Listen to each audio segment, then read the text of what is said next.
Assalamualaikum warahmatullahi ta'ala wabarakatuh. Salam sejahtera untuk saudaraku semuanya. Salam dari saya, Ki Sabrang Alam.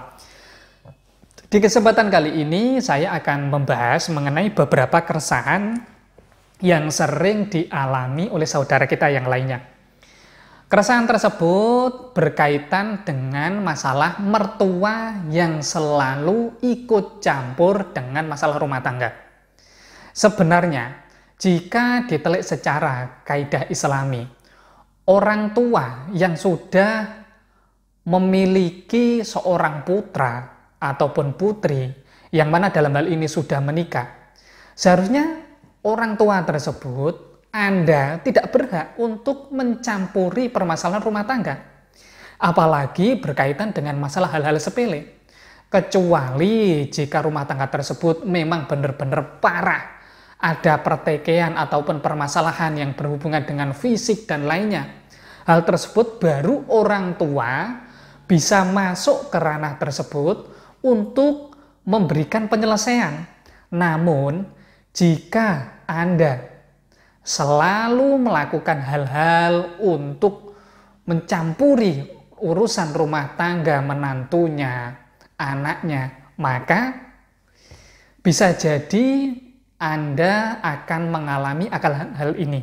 Logi, kok jenengan menakut-nakuti? Saya tidak menakut-nakuti.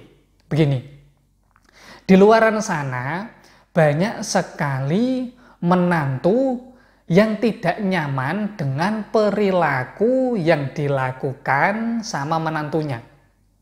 Apakah hal tersebut dengan memasang jimat, memasang tumbal, dan lainnya?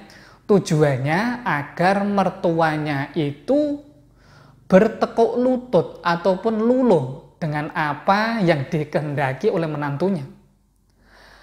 Hal tersebut terjadi karena Anda sebagai orang tua ini terlalu ikut campur dengan permasalahan menantunya. Jadi dalam hal ini kita menjelaskan mengenai dua hal. Yang pertama, apa yang dilakukan ketika Anda menjadi mertua, bagaimana sikap yang dijalankan. Kemudian apa yang dijalankan ketika saudaraku menjadi menantu, posisinya menantu ataupun anak yang rumah tangganya selalu diusik oleh orang tuanya. Yang pertama, kita bahas terlebih dahulu mengenai masalah menantu. Karena di tema kali ini memang yang saya fokuskan adalah masalah menantu yang sering diganggu oleh mertuanya. Yang pertama, orang tua ataupun mertua kita melakukan hal ini biasanya karena adanya ketidakpuasan dengan sesuatu hal yang berkaitan dengan diri Anda. Contohnya, mertua itu biasanya sering membanding-bandingkan antara Anda dengan tetangganya ataupun dengan seseorang yang dianggapnya lebih wah. Maka dari hal tersebut yang perlu dilakukan yaitu Anda perlu memberikan pengertian kepada mertuanya berkenaan dengan hal tersebut. Logi, mertua saya itu keras sekali orangnya. Bagaimana caranya untuk diajak mengobrol, diskusi, dan lainnya? Hal tersebut ada tata caranya. Tata caranya kita pegang hatinya. Pegang hatinya dengan lelaku amalan spiritual. Amalan spiritual tersebut banyak sekali. Apakah berkaitan dengan meluluhkan hati seseorang ataupun lelaku spiritual lainnya? Jika yang berkaitan dengan meluluhkan hati seseorang, maka jenengan saudaraku bisa memanfaatkan media air ataupun makanan. Air ataupun makanan tersebut diberikan doa khusus ataupun diberikan energi khusus yang mana energi tersebut dimasukkan ke dalam air ataupun makanan. Kemudian media tersebut saya persilakan berikan kepada mertuanya.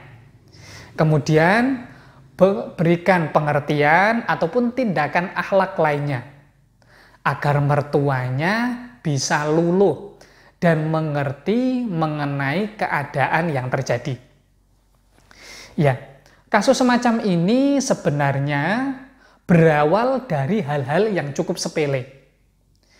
Hal sepele tersebut karena sering diucapkan ataupun berulang kali dilakukan, maka membuat sang menantu ini tidak nyaman dengan tindakan yang dilakukan oleh mertuanya.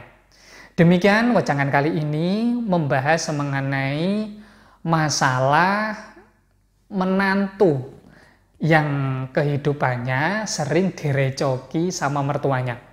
Kurang lebihnya saya mohon maaf jika dalam hal ini ada ucapan ataupun tindakan saya yang kurang berkenan untuk saudara semuanya. Wassalamualaikum warahmatullahi taala wabarakatuh. Salam sejahtera untuk saudaraku semuanya. Salam dari saya, Ki Sabrang Alam.